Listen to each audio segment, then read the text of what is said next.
앞으로 여러분과 배틀로봇 제작 과정을 함께할 명지대학교 로봇 동아리 레츠의 최용엽이라고 합니다. 배틀로봇 제작기 그 첫 번째, 배틀로봇의 종류와 형태에 대해서 알아보도록 하겠습니다. 배틀로봇의 종류는 무기 장착 여부에 따라 크게 두 가지. 공격형 로봇과 방어형 로봇이 바로 그것. 그렇다면 공격형 로봇에는 어떤 것들이 있을까요? 배틀로봇의 종류와 형태는 천차만별인데요. 보시다시피 리프트형, 수직 회전형, 수평 회전형, 뒤집기 형태의 로봇이 있습니다. 지금 보시는 로봇은 리프트형 로봇인데요. 내가 100년 전에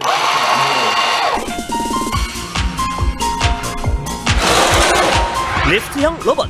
우수한 기동력으로 상대 로봇을 들어올려 무력화시키지만 회전형 로봇의 공격에 취약하다는 단점이 있다. 뒤집기형 로봇의 특징으로는요, 보이시는 CO2 가스를 이용하여 피스톤을 동작시키는 것이 가장 큰 특징이고요. 뒤집기형 로봇. 상대 로봇에 파고든 후 뒤집어 동작 불능 상태로 만든다. 단 가스가 떨어지면 피스톤을 작동시킬 수가 없다. 지금 보고 계신 로봇이 회전형 로봇인데요. 회전형 로봇에는 수직 회전형 로봇과 수평 회전형 로봇이 있습니다. 수직 회전형 로봇. 강한 회전력을 이용해 상대 로봇에 큰 타격을 준다. 하지만 무게중심이 상대적으로 위에 있기 때문에 안정적이지 못하다. 최용엽 선수가 선택한 수평 회전형 로봇. 공격과 방어가 동시에 가능하지만 상대에게 준 충격이 자신에게도 돌아올 수 있다. 자, 이렇게 해서 로봇의 종류와 형태를 결정했는데요. 여러분들의 머릿속에는 과연 어떤 로봇이 그려져 있는지 참 궁금합니다. 다음 이 시간에는 선택한 로봇을 가지고 과연 어떤 부품이 필요한지 한번 알아보도록 하겠습니다. 저는 지금 공구상가들이 밀집해 있는 청계천에 나와 있습니다. 조금만 부지런하면 저렴한 가격으로 좋은 부품들을 얻을 수가 있습니다. 지금부터 제가 그 요령에 대해서 알려드리겠습니다. 저를 따라오시죠. 배틀 로봇에 필요한 부품은 로봇에 따라 각양각색. 복잡하고 까다로운 부품들 어떻게 골라야 돼요? 배틀로봇을 사용하는 모터는 일단 가벼우면서도 와트수가 높은 것을 사용해야 되는데요. 수십 와트에서 수백 와트에 이르기까지 그 종류도 다양합니다. 로봇의 기동성을 좌우하는 모터는 그 용도에 따라 선택 방법도 다르다고 합니다. 모터는 크게 감속기가 있는 모터와 감속기가 없는 모터로 나눌 수가 있습니다. 감속기가 있는 모터는 저속이지만 높은 토크를 내서 구동용 모터로 사용하고요. 감속기가 없는 모터는 토크는 낮지만 높은 회전력으로 무기용 모터에 주로 사용합니다. 뭐니 해도 로봇의 특징을 분석해 부품을 선정하는 것이 키포인트. 자, 이번엔 로봇의 심장, 배터리 구입 요령을 알아볼까요? 배터리는 전류와 전압을 잘 고려해서 선택하는 것이 중요한데요. 국내 배틀 로봇은 24V를 주로 사용하고 있습니다. 배터리의 종류에는 니켈 메탈수소, 니켈 카드뮴, 납 추천 등이 있는데요. 일반적으로 적정한 성능과 저렴한 가격에 납 추천지를 주로 사용하고 있습니다. 하지만 고성능의 성능을 요구하는 배틀 로봇의 경우에는 니켈 메탈수소 전지를 사용합니다. 여기서 잠깐! 니켈 카드뮴과 니켈 수소 전지는 낱개 생산이기 때문에 직렬로 연결해야 한다는 거 꼭 기억하세요. 그렇다면 배틀 로봇의 기동 능력을 결정하는 바퀴는 어떻게 골라요? 바퀴를 고를 때는 무게를 주었을 때 잘 미끄러지지 않아야 하고 충격에도 잘 버티는 바퀴를 골라야 합니다. 그래야만 배틀로봇 경기에서 좋은 성적을 얻을 수 있겠죠? 로봇의 옷이자 방패라고 할 수 있는 OAP. 로봇의 방어력을 결정하는 중요한 요소인 만큼 선택에도 신중에 신중을 기해야겠죠?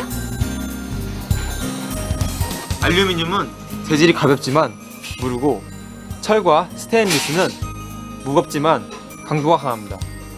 폴리카보네이트는 가볍고 질기지만 무기용 용도로는 사용할 수가 없습니다. 자, 이렇게 해서 배틀로봇 부품 구입 요령에 대해서 알아봤습니다. 로봇의 특성에 맞게 부품을 구입하는 것이 좋은 배틀로봇 만들기의 첫걸음입니다. 다음 이 시간에는 구입한 부품을 가지고 배틀로봇 설계에 들어가도록 하겠습니다. 안녕하세요. 명지대학교 로봇 동아리 레츠의 최용엽입니다.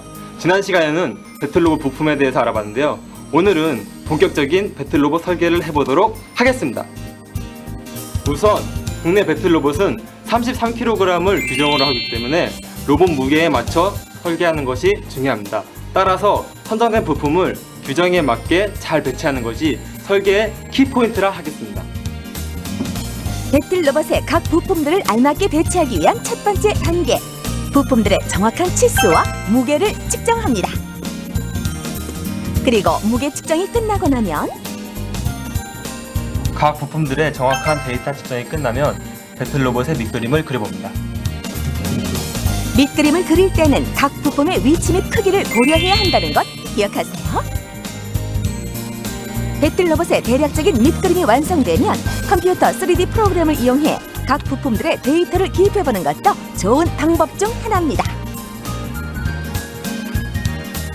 밑그림을 그린 로봇에 정확한 부품 데이터를 기입하고 각 부품들을 배치해봄으로써 시행착오를 줄이고 자신이 원하는 크기와 모양의 로봇을 만들 수 있습니다. 프로그램을 통해 배틀로봇의 형태와 각 부품들이 잘 조화되는지 확인하는 것은 필수. 철저한 기초 설계가 튼튼하고 멋진 배틀로봇 제작의 지름길입니다. 자, 이렇게 해서 대략적인 배틀로봇 설계가 끝났는데요.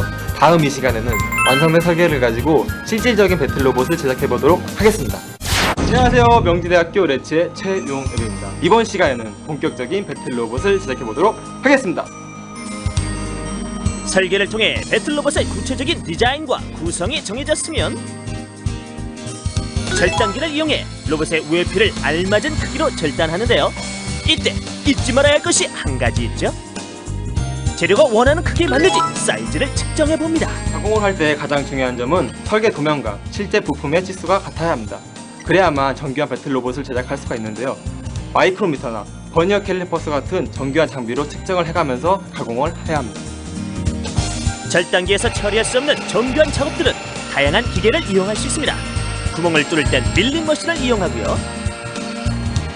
그리고 배틀로봇의 곡선이나 회전체의 모양을 가공할 땐 선반이라는 기계를 사용합니다.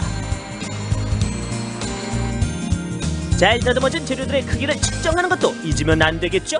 하지만 이렇게 복잡한 모양의 부품은 가공 전문가에게 의뢰하는 것도 하나의 방법입니다. 이렇게 해서 필요한 재료의 가공이 끝나고 이제는 각 부품들과 외피를 연결하는 조립 방법 공개! 부품을 체결하는 방식에는 여러 방식이 있는데요. 오늘은 볼트를 이용한 체결 방식을 이용해 보도록 하겠습니다. 볼트에 약간의 볼트 전용 접착제를 발라주시면 충격에도 잘 풀리지 않는 효과가 있습니다.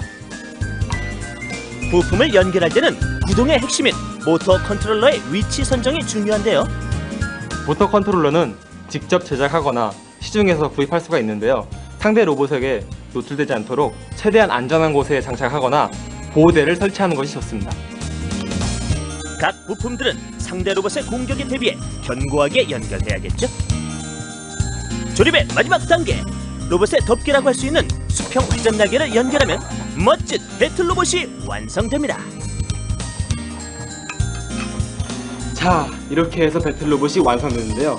무엇보다 중요한 것, 배틀 로봇이 제대로 작동하는지 확인해봐야 되겠죠? 성능 테스트를 할 때는 배틀 로봇의 안정성을 확인하는 것이 가장 중요합니다. 이렇게 해서 성능 테스트까지 무사히 마쳤습니다. 여러분들도 자기 능력에 맞춰서 알맞은 계획을 세운다면 멋진 로봇의 주인공이 될 수 있습니다. 여러분들이 직접 만든 로봇을 가지고 로봇파워에서 만나보는 건 어떨까요?